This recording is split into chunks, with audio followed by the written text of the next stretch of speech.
Okay, so I want you to imagine a really simple scenario. You want to get your car washed, right? And the gas station is just down the street. It's a super short distance.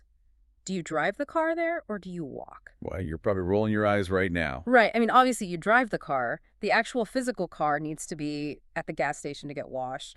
Walking there with a sponge in your hand isn't going to help the dirty vehicle sitting in your driveway. Exactly. It's a total non-choice, even though it's presented as a genuine decision. Hmm. Like any human brain makes that logical leap instantly. Because we actually exist in the physical world. Yeah, we understand the physical constraints of real objects. But, and this is the crazy part, some of the most advanced artificial intelligence models in the world completely fail this exact test.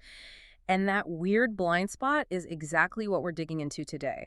We are doing a deep dive into some really fascinating materials from a presentation at the University of St. Gallen, all about AI and qualitative research.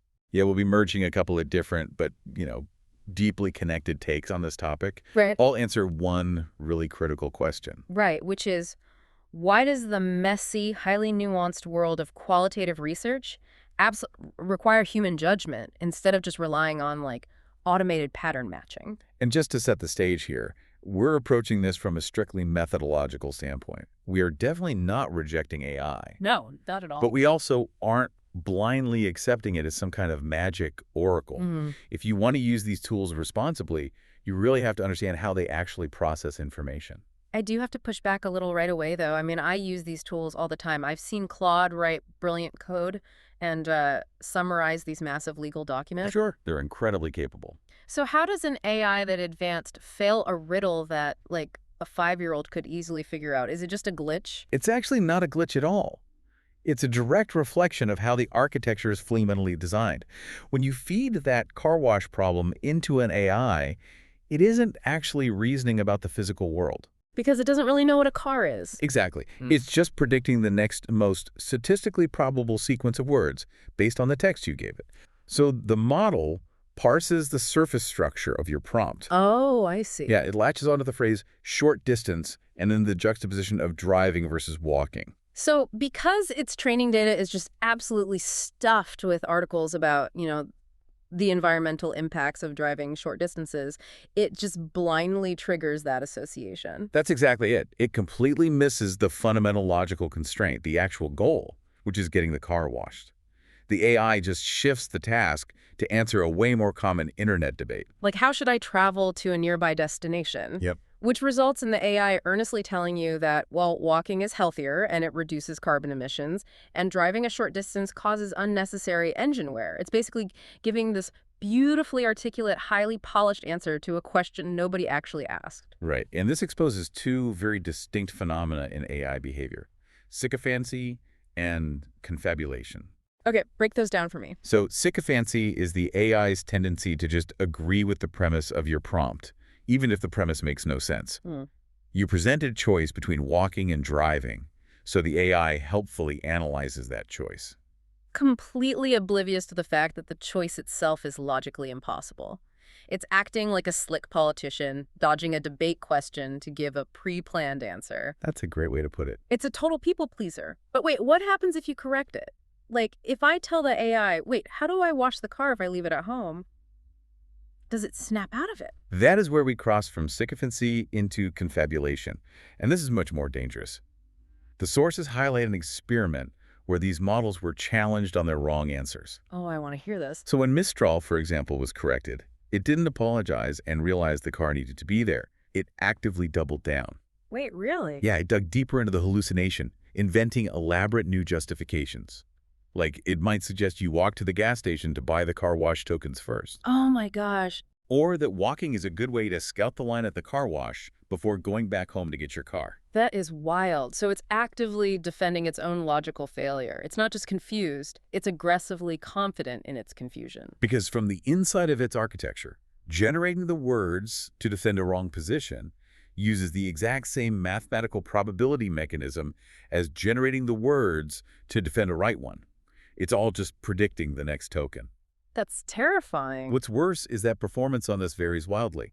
Claude, DeepSeek, and Grok often get the car wash logic right. Gemini failed it. Mistral, as we said, compounded the failure. That inconsistency feels like the biggest red flag to me. Like, if it failed every single time, you just know, okay, AI can't do logic puzzles. But if it works on Tuesday and hallucinates on Wednesday, you let your guard down. Precisely. Consistent failure is easy to spot. Inconsistent failure is a total landmine. Okay, so if an AI completely drops the thread on a literal physical constraint in a two-sentence prompt, what is actually happening when a researcher uploads a messy 45-minute interview transcript and asks for an analysis? That's the real issue. Because I know a lot of people who just dump raw transcripts into a chat window to save time. Yeah, and if you do that, you fall right into a methodologist called the pure data trap. In qualitative research, context isn't just background decoration. It is the core of the meaning. Right. Let's say you upload a transcript from a hospital study, and the AI notices the word efficiency appears 50 times. The AI mathematically clusters those references and spits out a major theme: concerns about efficiency. I mean, that sounds reasonable on the surface. But it's analytically bankrupt. An AI flattening the data misses the reality that when a hospital administrator complains about efficiency, they mean the doctors aren't processing billing codes fast enough. But when a frontline nurse complains about efficiency, they mean the software is so slow it's keeping them from checking on patients. The word is exactly the same, but the meaning is entirely contradictory. But the AI just mathematically clusters the tokens. It acts like a predictive text engine that knows the shape of a good academic theme without understanding the actual human friction behind it. Exactly. It's like a hollow chocolate bunny. Like, it looks exactly like a solid piece of chocolate on the outside, but the second you bite into it, there's absolutely nothing holding it up. I love that visual. That perfectly describes what the sources call the fluency problem.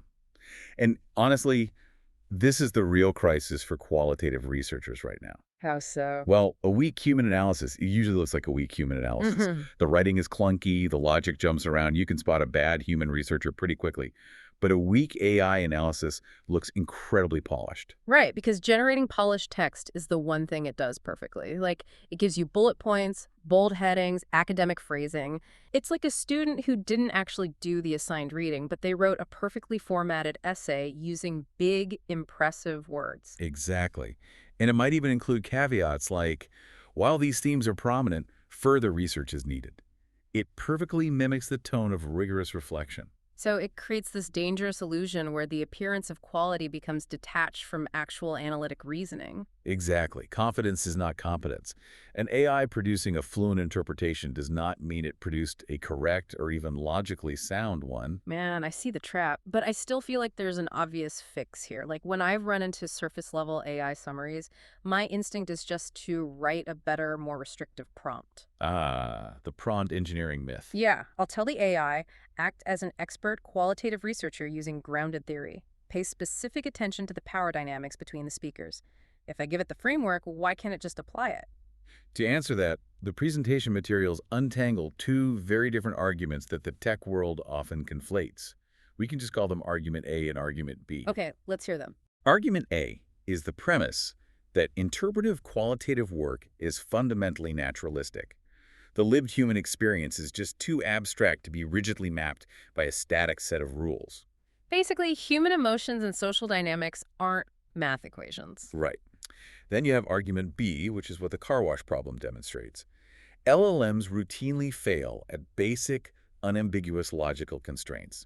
Because the car wash puzzle doesn't have any emotional fuzziness, it's a literal physical necessity. Exactly. So when a skeptic says that a bad AI analysis is just a skill deficit in prompt engineering, they're completely ignoring argument B. Oh, I see where you're going. Yeah, if the model mathematically fails to maintain the simple logic of a two-sentence car wash riddle, then feeding it a massive paragraph of highly restrictive better instructions is not going to magically empower it to navigate the abstract interpretation required for argument A. Right, because if it can't hold on to the concept of a car needing to be physically present, it certainly isn't going to hold on to a complex theoretical framework across a 10,000-word transcript. Precisely. And this ties back to the nature of qualitative data itself. You cannot ask an interview subject who is crying about a traumatic workplace experience to, rephrase their story just to make it more LLM legible. The data is inherently messy. Yeah, so relying on prompt engineering at the analysis stage doesn't solve the interpretive problem. It just relocates it into the prompt. And isn't there a huge risk with the prompts themselves? Like, if I tweak my prompt and say focus on the struggles instead of focus on the challenges, the AI might give me a completely different structural analysis of the exact same text. Oh, absolutely. That's called framing sensitivity. In the software development world, tweaking a prompt to get a slightly different code output is a feature. But in qualitative research, Debug. it's a massive liability. Mm. Treating superficial linguistic variation as a signal to produce substantively different interpretations ruins the methodology. Your findings shouldn't completely change just because you used a synonym in your prompt. Okay, so one-click automation is a trap that gives us confident nonsense. And endless prompt engineering isn't the cure because it's like trying to use a GPS to navigate a vibe instead of a physical address. That's a great analogy. It's just not built for it. But this paints a pretty bleak picture. How are researchers actually supposed to use AI without compromising their methodology?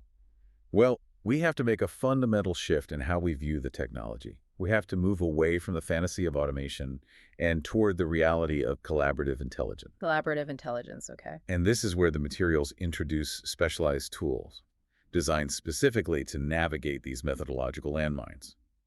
They focus heavily on a platform called QInsights. Oh, yeah, I've heard of this. It was developed under the methodological guidance of Dr. Suzanne Fries. Right, and I really want to dig into QInsights because if it's built by methodologists, it must operate on a completely different philosophy than just pasting text into a generic chatbot. How does it actually stop the AI from falling into that fluency trap? It starts by addressing the core issue of generic chatbots, which is that they have to guess your analytical frame based on a single text box. QInsights solves this by demanding project context from the very beginning. Project context. Yeah, before you even touch the analysis, the system forces you to explicitly define the landscape. Like, what is the overarching research objective? Who is the intended audience? What are the specific research questions? Oh, so it's forcing you to anchor the AI. Exactly. That reminds me of onboarding a human research assistant. You wouldn't just drop 40 hours of raw transcripts on an assistant's desk, yell, find the themes, and run out of the room. No, you'd get garbage back. Right, because they don't know what they're looking for. You have to sit them down and explain the goal of this study first. And that is exactly what project context does mathematically for the AI. By establishing the objective up front, it actually alters the probabilistic weights the AI uses to evaluate the text. It gives it an orientation. Yes. It helps the model distinguish between what is central to your specific study and what is merely peripheral noise. But where QInsights really bridges the gap is through something called data context. Okay, how does data context work? It relies heavily on metadata tagging. So in QInsights, researchers tag their documents or specific speakers with crucial variables before the AI analyzes them. You might tag a transcript with participant roles, organization types, age groups, stuff like that. Wait, let me connect this back to our hospital example earlier. If I tag one transcript, frontline nurse, and another hospital administrator, how does that fundamentally change what the AI does with the word efficiency? It changes everything. Mm-hmm. When you apply those metadata tags, they act as persistent anchors in the AI's context window. The attention mechanism of the model is forced to weigh the text against the persona tag. Oh, wow. Yeah, so instead of mathematically flattening the word efficiency into one giant bucket, the AI is constrained by the tags. It processes efficiency plus nurse as a totally distinct analytic entity from efficiency plus administrator. That is fascinating. It basically forces the AI to maintain the analytical boundaries that a human researcher just naturally understands. It's exactly. So by forcing the researcher to explicitly define the project goals and tag the data context up front, does the software essentially trick them into being a more rigorous researcher? I wouldn't say trick, but it absolutely encourages better practice. It forces you to become explicit about your own analytical frame. You have to know what you are looking for before you unleash the processing power of the machine. Right. And the ultimate takeaway from Dr. Fries's work and tools like QInsights is really about defining roles. AI is undeniably powerful. It can summarize vast amounts of text, compare cases rapidly, and suggest potential patterns that might take a human weeks to map out. But the AI isn't doing the qualitative research, it's just doing the heavy lifting of data organization. Precisely. The human being remains entirely responsible for the interpretation, the validation, and the final claims. So the researcher's role changes, but it definitely doesn't disappear. You move from being a manual data coder, highlighting paper transcripts with 5 different colored markers, to being an interpretive director. You're in a constant critical dialogue with the data and the system. Right. What distinguishes responsible AI-assisted qualitative research is not whether you use the tools at all. Hmm. It is whether you understand the underlying mechanics of what they can and cannot do. And whether you remain the ultimate arbiter of meaning. Yes. Man, so to synthesize everything we've uncovered today, the car wash puzzle basically proves unequivocally that conversational fluency does not equal logical understanding. Not at all. Just because an AI can generate a polished, highly academic essay defending its choice to walk to a car wash, it doesn't mean it grasps the basic physical constraints of reality. And if it struggles with physical reality, we have to be incredibly cautious when applying it to the abstract reality of human lived experience. In the deeply contextual world of qualitative research, treating an AI as a one-click oracle isn't just a lazy shortcut. It's a profound methodological liability dressed up as productivity. Exactly. The human researcher's judgment is the entire point of the work. It is not a bottleneck that needs to be automated away. Tools like QInsights show us that when you combine the raw processing power of an AI with the strict, human-defined guardrails of metadata and project context, you don't get automation.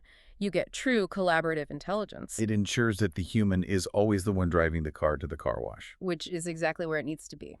But listener, before we wrap up, I really want to leave you with a final thought to mull over, one that kind of takes this entire conversation out of the research lab and into our daily lives. Yeah. We've spent this deep dive looking at how AI struggles to track unstated human goals and embedded context in our raw, messy data. But as these algorithmic tools become more and more integrated into our emails, our meetings, and our personal communications, what happens to society when we inevitably start adjusting our own natural human behavior and our own natural language just to make ourselves more easily understood by the algorithms analyzing us? Oh, wow. If the AI can't read our human messiness, do we eventually stop being messy? Exactly. It's a profound question for the future of how we Yeah. communicate, not just with machines, but with each other. Definitely something to think about the next time you find yourself simplifying a nuanced thought just to get a better output from a chatbot. Thank you so much for joining us on this deep dive. We'll catch you next time.